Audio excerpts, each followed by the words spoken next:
theirs is a little different. They have like an actual like restaurant. Like Not surprised to see you wearing that. Yeah, absolutely. Gotta wear it. I saw this guy right away. You. All-night highlight, Pornstache Peter Schwanz. I reside in the Love Shack. And debut was 2010.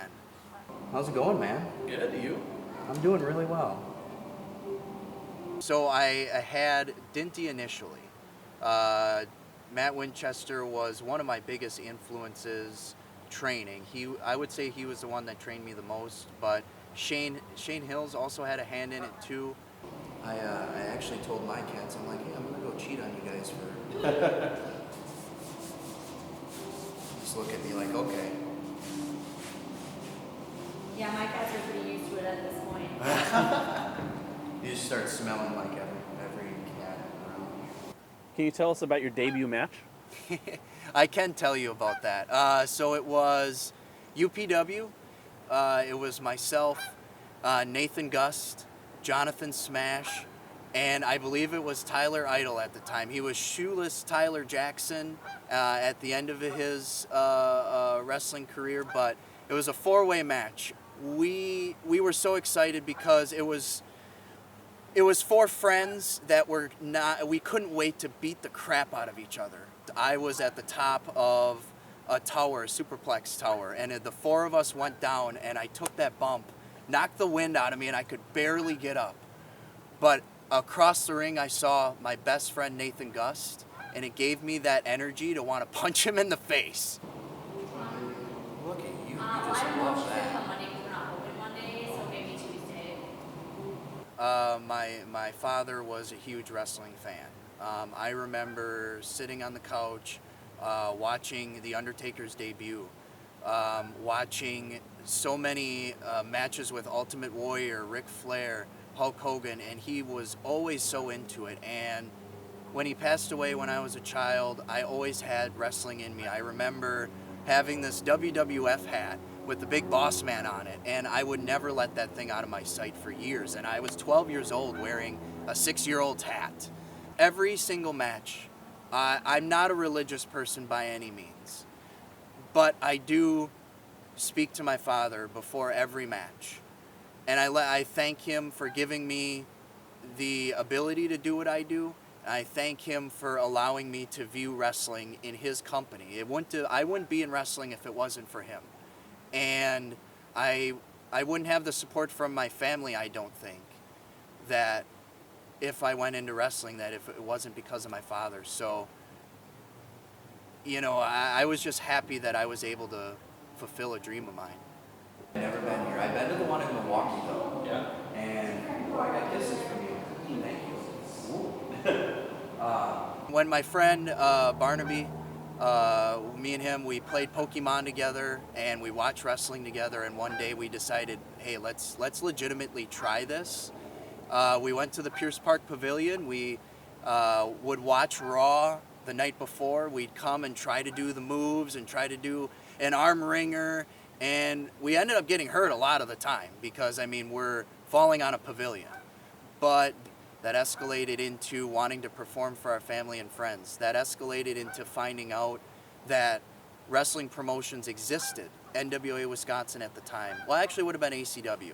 Realizing that there were camps, realizing that there were people training for this. The progress that it seemed inevitable to just keep going along that path. And I'm just really glad that I took bumps on the hard ground to be able to perform for 2,000 people. It's a feeling that you can't get anywhere else.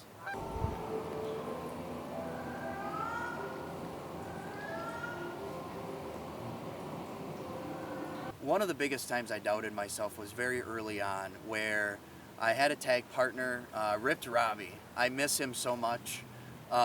We made magic in the ring. When he left and he did his own thing, which is great, I'm really happy for him. He's got a wonderful wife, so congrats to him. But I found myself in this awkward place, almost like I didn't know where I stood in my career. I didn't know how good I was. I didn't know if I was bad. I didn't know my place in the business at that time. I really doubted myself that I would be able to hold my own. Because now I need to find who I am. I need to find out what am I on the inside. And I found out that through my love of Jersey Shore, I am a fist-pumping, leg-humping son of a gun. Oh, yeah, get it. Get it, yep. Get it, yep. Go you. Go you.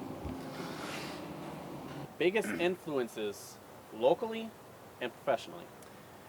Oh, I have a long list, so I'm really going to have to narrow this down. First one is TW3. Thomas Walton, Blood Money, whatever you want to call him. I've known him since I was 14. I'm 32. We've known each other 18 years. Going up and down these roads, you get into personal conversations, you get into wrestling conversations, and he has been the one to always keep it real with me, always telling me, look, you need to do it this way, or you need to do it that way. The other one is Sadist. That man is the scariest person and the nicest person all rolled up into one person. We worked a program with each other, and the first thing he said to me is, look, I know we're pretty good friends, but I'm going to beat the shit out of you. And I said, okay, that's fine. Let's do it. Oh, yes, so you just grab your check. This guy's just going to shake hands with me. You done? No. Completely finished. He told me the one thing that will always stick with me. You need to make sure that you have a life outside of wrestling in order to successfully transition out of it. You want to be the best that you can be now, but you also want to be the best that you can be after.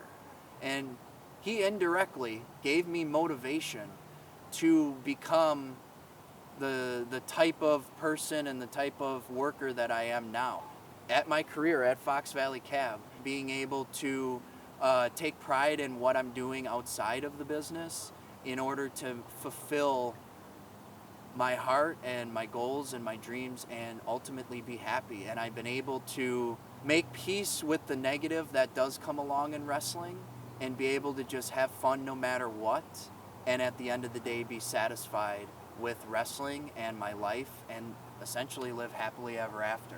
Swaggle, because he is giving back to the business that gave him so much. Then also dealing with other issues that come up in life and having his wisdom to guide me in my career later on, and just having him as a friend, like to have him have the respect for everyone in the business that he still has after going to such high levels is awesome. Matt Winchester, Dinty Moore, Beer City Bruiser, whatever you want to call him. Having him guide me in this business, showing me how to respect the business and treat everybody with respect, and to beat the tar out of people, and to be a fighter in this business, and don't let anybody push you around. And they got names up here Oh, my mom too. said that's for the pictures. Oh, yeah. This is an adoption center. She did. Okay, so that's My Doc. dad's convinced that I absolutely love seeing this, honestly, anytime. Yep. That makes me happy. It's the same cat. I mean, I wouldn't be the person, I wouldn't be the wrestler, I wouldn't be Pornstache Peter Schwanz, I wouldn't be any of those things without those main four people. I could keep naming names. I could name Mark Preby. I could name Joey Avalon, Shane Hills, Jay Cash. The list goes on. The great thing about Wisconsin that I don't think anybody realizes is we all love wrestling, and we all love each other, and we all want the best for each other. And I think if we just realized that and supported each other and watched each other's matches and genuinely took criticism to heart and improved ourselves, the state would be in a much better place. So if you want to reach out to me on social media, you can search me on Facebook, Pornstache Peter Schwanz. Stash is spelled like a mustache, not another stash. You can also find me on Twitter at PeterSchwanz15. You can also find me on the gram, ladies, at Pornstache 2013. Also, Fox Valley Cab, because we'll take you anywhere but the cleaners.